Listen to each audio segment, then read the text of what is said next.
हर हर महादेव, जय भोलेनाथ। नमस्कार दोस्तों, आप सभी का स्वागत है धर्म ज्ञान के मार्ग में। आज हम बात करेंगे छठ पूजा 2023 पीरियड मासिक धर्म में छठ व्रत कैसे करें जिससे संपूर्ण फल मिले, सूर्य देव को अर्घ दे या नहीं। सभी महत्वपूर्ण बातें इस वीडियो में हम लोग जानेंगे। वीडियो को अंत तक, लास्ट तक जरूर देखिएगा जिससे कि सारी जानकारी आपको समझ में आ जाए। दोस्तों, छठ पूजा जो है नहाए खाए 17 नवंबर दिन शुक्रवार को है और छठ का दूसरा दिन जो है खरना है 18 नवंबर को है, दिन शनिवार को है। और छठ का तीसरा दिन जो है छठ पूजा का संध्या अर्घ देने का जो समय रहेगा वह है 19 नवंबर को, दिन है रविवार। और सूर्यास्त का समय जो है 5:26 तक रहेगा। और चौथा दिन सप्तमी तिथि छठ महापर्व का अंतिम दिन होता है। 20 नवंबर को उगते हुए सूर्य को अर्घ दिया जाएगा। इस दिन सूर्योदय का जो समय रहेगा वह सुबह के 6:47 पर रहेगा। अब चलिए आगे जानते हैं दोस्तों कि मासिक धर्म और पीरियड में हम छठ का व्रत या कोई भी व्रत पूजा पाठ हम कैसे करें जिससे कि हमें संपूर्ण लाभ मिले, संपूर्ण फल मिले व्रत का। और छठ का व्रत है जो छोड़ने वाला नहीं होता है दोस्तों। और छठ व्रत में है कोई माफ़ी भी नहीं है। लेकिन छठ माता जो है वो भी एक महिला ही है और हम सब भी महिला हैं। और ये जो भी पीरियड और मासिक धर्म में अगर आ गई हैं महिलाएं तो उनको डरने की कोई ज़रूरत नहीं है।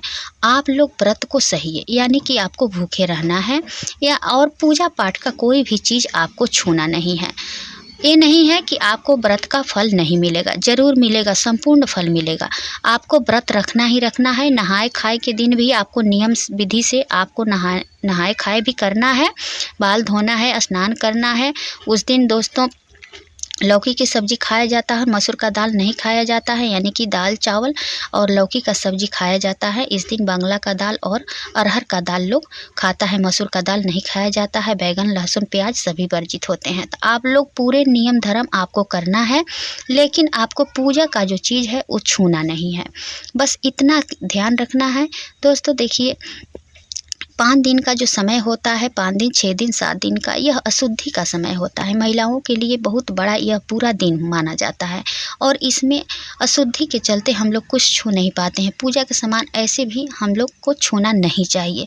तो आप लोग भी भूल कर भी पूजा का सामान आप लोग ना छुएं। कोई भी चीज़ छठ पूजा में लगने वाला है उसको आपको स्पर्श नहीं करना है। आपको व्रत जैसे आप करती हैं वैसे करना है, लेकिन छूना नहीं है। और रह गई अर्घ देने की बात सूर्य देव को, तो आपको जो है अर्घ अपने हाथों से नहीं देना है। अगर पति अगर दे सकते हैं तो आप पति से दिलवा दीजिए, आपको पूरे संपूर्ण लाभ मिल जाएगा।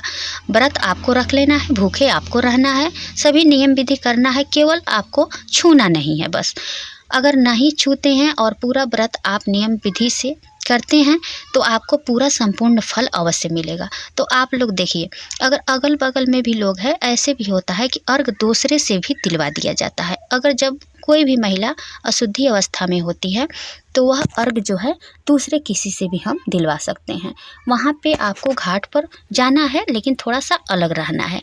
घाट पर आपको ज़रूर जाना है, जाइएगा ज़रूर, लेकिन अलग थोड़ा सा रहिएगा, इसलिए कि अशुद्धि की अवस्था में अगर किसी दूसरे को भी स्पर्श अगर हो जाता है तो वो भी अशुद्ध हो जाता है। इसलिए आपको थोड़ा अलग अलग ही रहना है, व्रती लोग से अलग रहना है, लेकिन घाट पर जरूर जाइएगा, आपको पूरा संपूर्ण फल मिलेगा। अलग से आपको हाथ जोड़ना है, छठी मैया से माफ़ी मांगनी है कि हे माँ, ये सब आप ही का दिया हुआ है। मान लीजिए पीरियड का जो समय है वो हम लोग अपने आप से तो करते नहीं हैं, भगवान का दिया हुआ ही चीज़ है।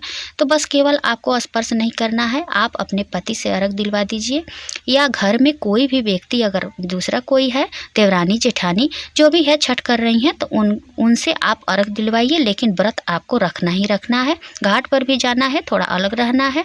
अलग से ही हम हाथ जोड़कर छठी मैया से, सूर्य देव से माफ़ी मांगेंगे कि हमको करने वाला नहीं है, आप सभी जानते हैं, आपसे कुछ छुपा नहीं है। इस प्रकार से हमें क्षमा याचना मांगनी चाहिए। आप लोग थोड़ा सा भी कंफ्यूज ना हो। अगर डेट आने वाला है, अगर डर है कि मान लीजिए कि जिसको तो हो गया है वो इस प्रकार से करेगा, जिसको पीरियड आ गई है, और जिसको नहीं आया है अगर डर बना है कि कहीं हो ना जाए, कल हो जाए, परसों हो जाए, तो इस प्रकार से अगर डेट है तो आप मेडिसिन ले लीजिए। दवा आती है, आप उस दवा को खा लीजिएगा। 4 दिन 5 दिन तक पीरियड आएगा ही नहीं। फिर जब छठ ख़त्म हो जाएगा तो फिर वो जो 4 दिन 5 दिन जब मेडिसिन का दवा का असर ख़त्म हो जाएगा तो फिर पीरियड अपने आप हो जाता है। तो इस प्रकार से भी आप लोग कर सकते हैं रोकने के लिए। अगर नहीं हुआ है तो डर है कि हाँ डेट आ जाएगा, तो आपको इस प्रकार से कर लेना है। अगर डेट आ गया है, 3 दिन अगर हो गया है, 3 दिन भी हो गया है और ख़त्म हो गया है, आप लोग क्लियर हैं, तो आप बाल धो करके अपना अर्घ भी दे सकते हैं और जो है अपना पूजा पाठ भी कर सकते हैं। लेकिन क्लियर अगर नहीं हुआ है, ऐसे तो पूजा पाठ 5 दिन 6 दिन 7 दिन के बाद ही किया जाता है। लेकिन छठ व्रत है, महापर्व होता है दोस्तों, तो इसमें बहुत सारी जो गलतियां हैं हमें देखकर चलना पड़ता है। तो आप लोग इस प्रकार से कीजिए, अपने पति से अर्घ दिलवा दीजिए या अगल बगल कोई भी आस पड़ोस है उससे आप अर्घ दिलवा सकते हैं। इसमें तो आस पड़ोस के लोग भी आकर के कर देते हैं कुछ भी, तो ऐसे किया भी जाता है छठ में। किसी को जाकर कोई भी कर देता है, कोई भी काम है, मान लीजिए ठेकुआ बनाना है या कुछ भी करना है, तो अगल बगल के लोग भी सहयोग दे देते हैं। अगर नहीं है तो घर में कोई है तो कर लीजिए। अगर कोई नहीं है करने वाला तो क्या कीजिएगा, मजबूरी में तो करना ही पड़ेगा, तो अपने आप से कीजिए। अगर कोई नहीं है तो करना पड़ेगा। छठी मैया से क्षमा याचना मांगिए और अपना काम अपने आप से आप कीजिए। इस प्रकार से कर लीजिए, लेकिन अर्घ आप अपने पति से दिलवा दीजिए।